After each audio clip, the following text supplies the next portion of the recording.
All right, welcome back to the Attack the Rack YouTube channel. This is the Monday Morning Live show. We go live every Monday morning at 7 a.m. talking about the weekend that was in sports.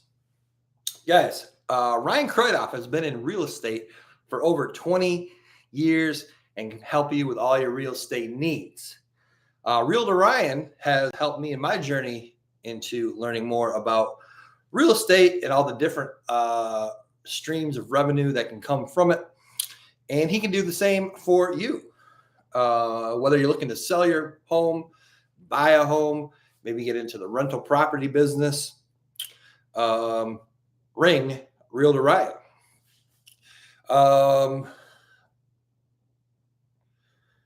So big happenings last week here at the Attack the Rack sports media company. We picked up a couple sponsors, including Realtor Ryan. Want to thank him for being a sponsor for the program. Another good week on top of that too last week at the Attack the Rack sports media company. And we got a big week coming up too. So last week on our podcast, the Saturday morning podcast with Big Mo and myself, that's every Saturday morning at 9 a.m. We had a really great guest, Sam Callejas. He is a huge Michigan Wolverines football fan, biggest Michigan fan I've ever met. And we had a great conversation with him, talking kind of some of the past history of Michigan football, his memories that he has had being a Michigan football fan. And then we did look ahead to this upcoming season. A lot of questions with this year's Michigan football team. Still haven't announced the starting quarterback. But as Sam was saying in our interview, still got a really great offensive line, defensive line. And if you've got that, you can be competitive. And I think Michigan will be competitive this year. Will they win the Big Ten? Will they beat Ohio State? Could be a challenge. But certainly I believe when it comes down for the new expanded 12-team playoff, they will certainly be in that. Speaking of college football, great kickoff to the season this past weekend, week 0. Only ranked team that played, Florida State, upset by Georgia Tech. Florida State ranked number 10. It was a great game. I don't know if anybody ever got up by more than one touchdown in that game. And Georgia Tech won on a last-second field goal to upset the number 10 ranked Seminoles in Dublin, Ireland. So great game, great way to kick off the season. Again, I think there was maybe four games on Saturday, one game on Sunday, and then we've got a full slate coming up. Starting Thursday, we got college football Thursday, Friday. Michigan State plays Friday night, and then Michigan opens Saturday night with a night game at home against Fresno State. But there's some other really good games Saturday as well, which we will talk about this week. Don't forget, every Tuesday, Wednesday, and Thursday at 7 o'clock, we upload the daily lineup show. That is with myself and Big Mo and Trent Windemaller, where we're talking about the latest in sports. Usually we talk about 3 to 5 of the hottest topics, and certainly college football will be talked about this week on that show. So will also college football. The Connor Stallions, Michigan Wolverines rogue assistant with the alleged sign stealing controversy, documentary Tuesday night or Tuesday. I'm not sure. Maybe they just release it right away at midnight, Tuesday morning at midnight. I don't know. But on Tuesday, Connor Stallions documentary on Netflix. We will definitely be talking about that on the Daily Lineup show this coming week. We will also be talking about Hard Knocks, HBO, Chicago Bears. I think it's episode 4 now on Tuesday night.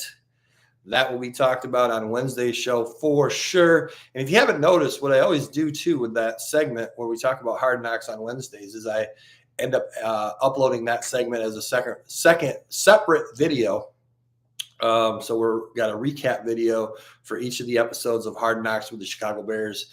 And that usually comes out Wednesday evening, as well as the Wednesday edition of the Daily Lineup Show. Still got that fantasy football preview going. Still getting a lot of views with Corey Walters. Fantasy football drafts. Probably most of you are, if you haven't already had your draft, we'll be having it this week. So a great way to get ready for your draft. Watch that fantasy football preview we have with Corey Walters. I do have it uploaded as an entire show. We did only preview quarterbacks, running backs, wide receivers, and tight ends. We stayed away from the kickers and the defenses and special teams. Quarterbacks, running backs, wide receivers, tight ends. It is on the channel as a full-length video, and then I have also uploaded each position as a separate video as well. So please, if you have not watched that or watched any of those, and you still got your fantasy football draft coming up, why don't you go on ahead and watch those and give them a like while you're at it. Speaking of that, why don't you like this video right now too? And if you have not yet subscribed to the channel, please click the subscribe button. And if you want to get notified every time we upload content, just hit that notification bell. If not, if you don't want the notifications, if you are checking, on a daily basis here, you won't miss anything. We do upload for sure. We've got, again, the Monday Morning Live Show on Monday, Tuesday, Wednesday, Thursdays. We've got our Daily Lineup Show, and then Big Mo and My's Attack the Rack podcast on Saturday morning. So 5 of the 7 days for sure we're uploading a show, and then I do try to upload other random videos or clips or shorts throughout the week as well. So you can always just check back every day and you won't miss anything. Or if you need a reminder, hit that notification bell. Let's see what else we got coming up this week. Oh, we've got our first episode of the NFL Pick Show coming up this coming Sunday morning, probably 8 a.m. I'll probably upload that. Yes, games have not started yet, but we're going to do a first show where we're going to and again, that's with Peter Hunsberger and Chad Zagar. Typically what we do every week, they make 3 picks, and then we keep an ongoing tally of who's winning throughout the season. And then there's a penalty for the non-winner last year. It was a donation to the West Leonard Heart team. Ended up being both guys generously donated. So that was pretty cool. So we'll see what we're going to do for a penalty this year. You can always, last year we spent the first few weeks just trying to get suggestions from people in the comments, and we had a lot of great ones.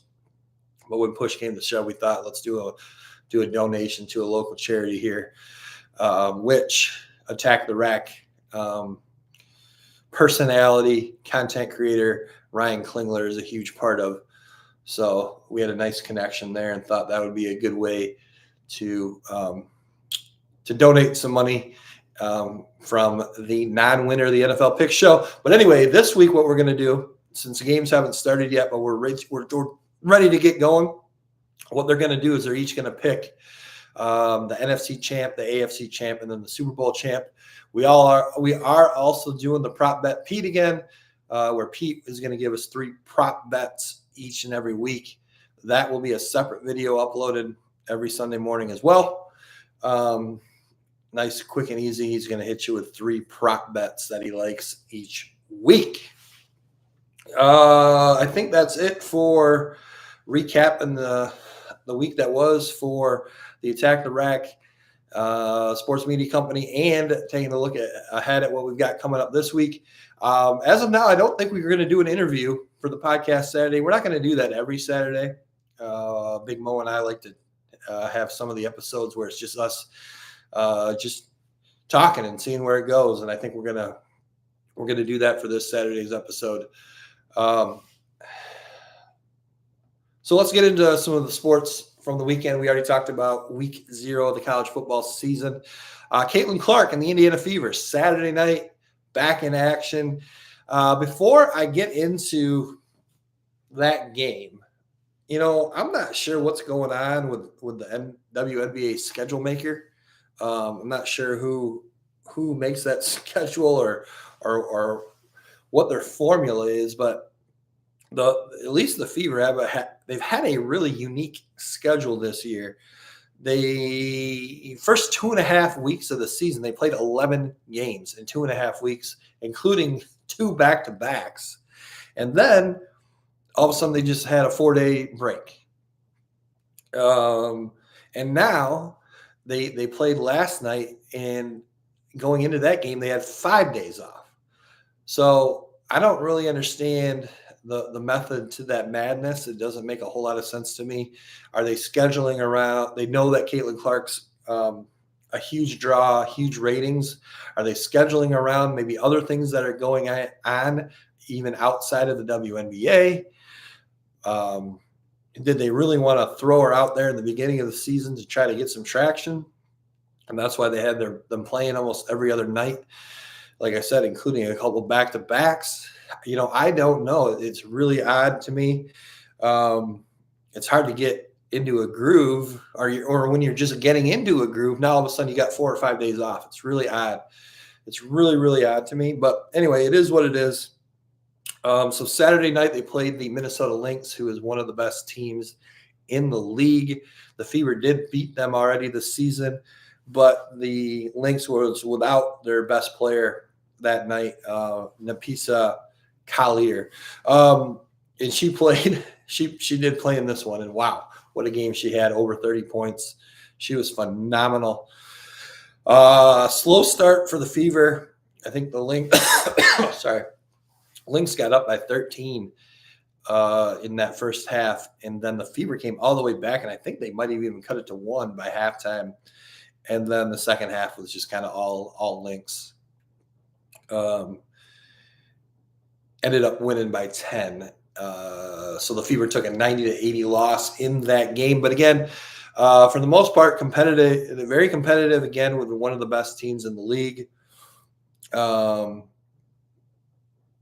Clark kind of up and down in that game. She was just dominated the entire second quarter when the Fever came back to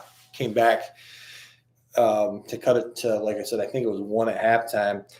She did finish with 23 points, 8 rebounds, 5 assists. So another near double-double for her. There's times when she just looks like she's the best player on the court, best player in the league, to be honest with you. I think, I think I've now seen everybody play in the league, I think. And to me, you got the trio of Asia Wilson, Brianna Stewart, and Napisa Collier. To me, in my opinion, I feel like those are the best 3 players I've seen play. And I got to be brutally honest, I think Caitlin Clark is in the top of that next tier. I really do. I think she is a top 5 player in the league right now. She does have her ups and she does have her downs. She does turn the ball over quite a bit. She is leading the league in turnovers, but she has the ball in her hands a ton. And the way that she plays, the way the Fever play, they like to play fast. They like to advance the ball up the floor and transition as quickly as possible. She definitely takes some risks with some of the passes that she does make, but there's a lot of rewards to those passes. But it also does result in more turnovers. It's just the style of play. That style of play will result in more turnovers. But what you hope is that the positives outweigh the negatives. And with her, I think they certainly do.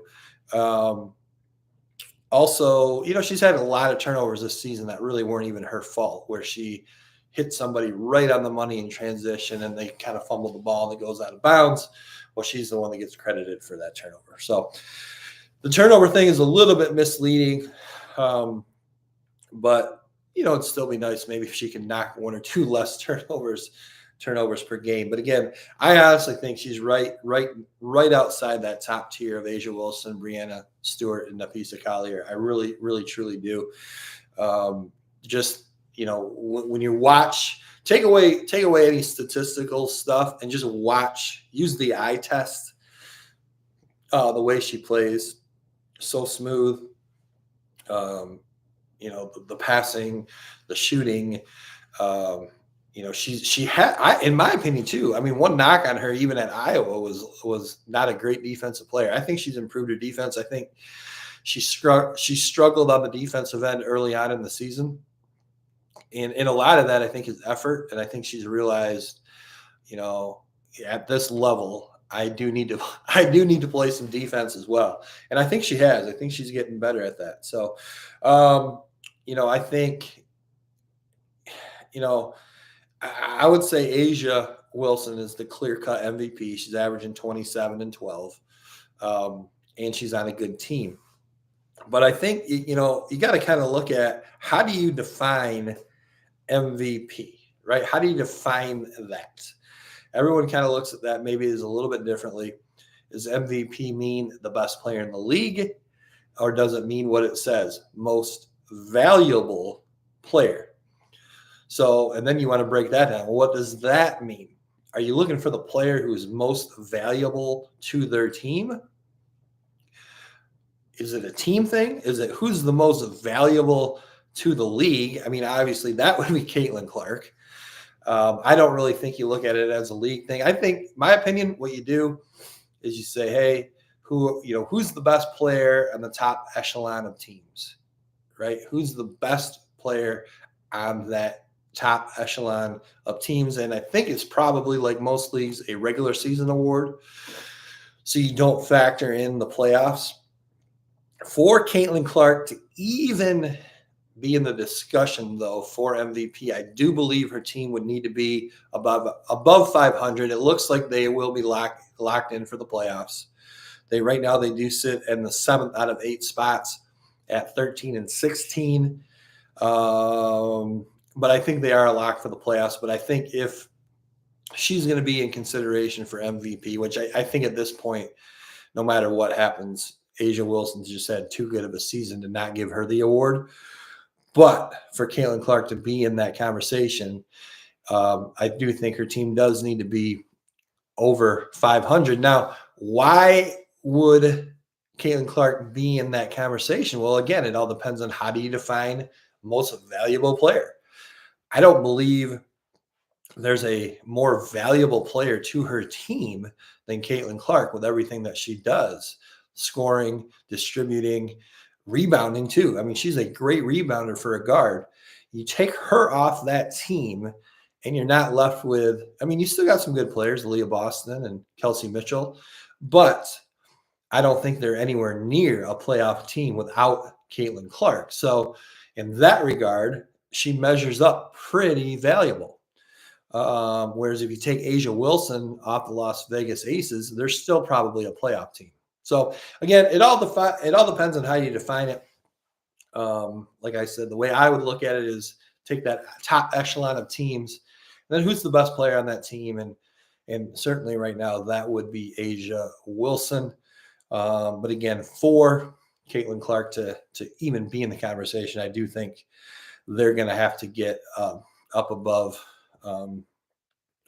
500. So I think that'll wrap it up, guys. I do appreciate you guys tuning in. We don't get a ton of live viewers, but the video itself, after it uploads as a regular video, does end up doing pretty well. So I thank you all for watching these, and just really, really appreciate all the support that our Attack the Rack business venture is getting. We're having a ton of fun. It is a lot of work, more work than I think what we thought. But we are enjoying every second of it, and we can't thank you guys enough. Thank you to our new sponsors that we've picked up. And, we'd love to have some more interaction with our viewers, whether that's, leaving comments or else emailing us at attacktherack33@gmail.com. All right, guys. Well, hey, have a great Monday. Have a great week. We will see you tomorrow night, Tuesday night, on the Attack the Rack daily lineup show. Again, that is every Tuesday, Wednesday, Thursday night around 7 o'clock. And then Big Mo and myself, 9 a.m. Saturday morning, the Attack the Rack podcast. And then also, we do have, starting this Sunday, our weekly NFL Picks show. This week we'll be doing AFC champ, NFC champ, and Super Bowl champ. All right, guys, have a great day. Have a great week.